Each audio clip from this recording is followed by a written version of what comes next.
I don't know if you'll be able to see this on film, but they whitenized the women.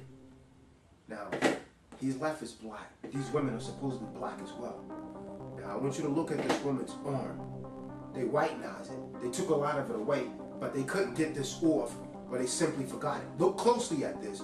I'm going to get a close-up on this. Now, look at her arm. Look at her arm. See? They couldn't get that off. They whitenized the rest of the image, and this is what they have done.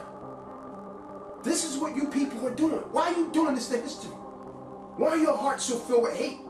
Then you hate someone like me that come along and bring the truth out. This is the truth.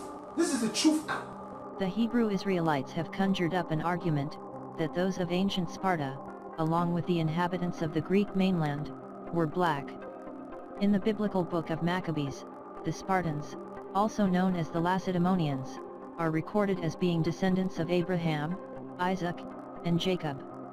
As they believe the Israelites were black, they have no choice but to call the Spartans black. Because if they did otherwise, and admit to a white Sparta, then their concept of a black Israel dissipates. 1 Maccabees 12:5. And this is the copy of the letters which Jonathan wrote to the Lacedaemonians.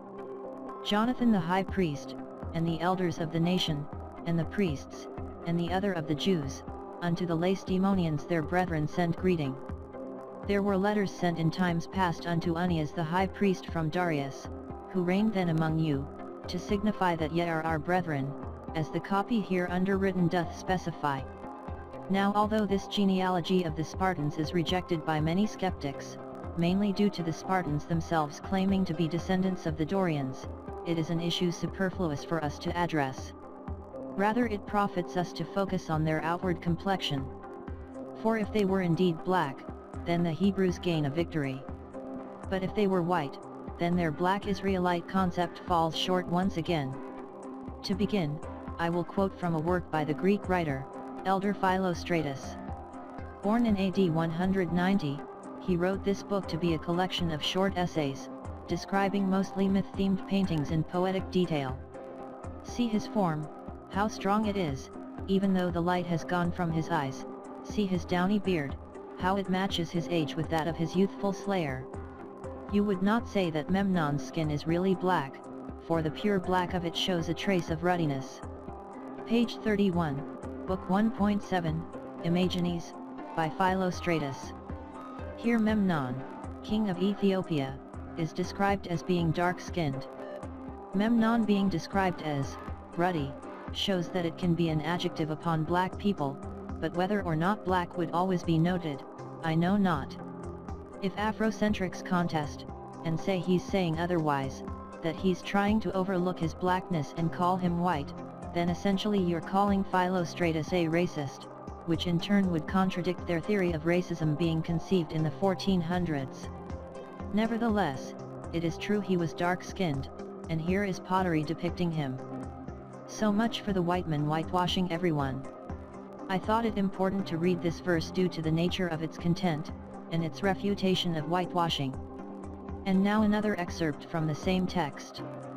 Memnon coming from Ethiopia slays Antilochus who had thrown himself in front of his father, and he seems to strike terror into the Achaeans, for before Memnon's time black men were but a subject for story. Page 155, 157, Book 2.7 Antilochus, Imagenes by Philostratus.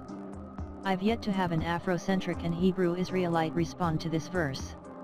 If blacks, as they believe, populated Europe and the world all over, and if the Trojans, and the Achaeans were black, Achaeans meaning Greeks, comprising of Spartans and many others, then why, before Memnon's time black men were but a subject for story?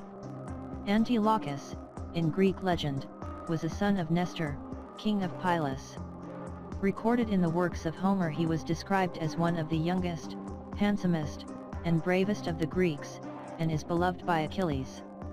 For Memnon's blackness to be viewed as a thing of fear and wonder, one can easily deduce that his victim, Antilochus, was white.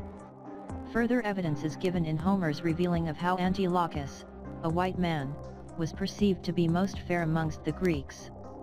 The Ethiopians think that the most beautiful woman is the one that is in the highest degree snub-nosed and black, but the Persians the one who has a hooked nose and is white. Page 167, Book 1, On Exile, by Francesco Filelfo. If the Spartans and other Greeks were black, one surely would not merely hear of them in stories, legends, and myths. I will now quote an excerpt from the letters of Apollonius of Tyana, compiled by none other than Philostratus. Apollonius to the Ephors and Lacedaemonians, I observed that your men did not have beards, that their legs and thighs were smooth and white, that they were dressed in soft dyed cloaks, that they wore many fine rings and had Ionian shoes. I did not therefore recognize the so-called ambassadors, though the letter called them Lacedaemonians.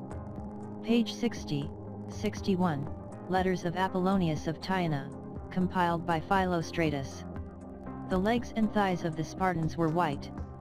If one is to muse over the preserved sources, visual and literary, it's difficult not to conclude otherwise. The Hebrews have yet to bring out any historical evidence to prove their theory of a black Sparta. Sure, Maccabees records them, but it does not record their physical appearance. And if one is to argue on a people's complexion, then solely quoting this scripture as evidence is pathetic.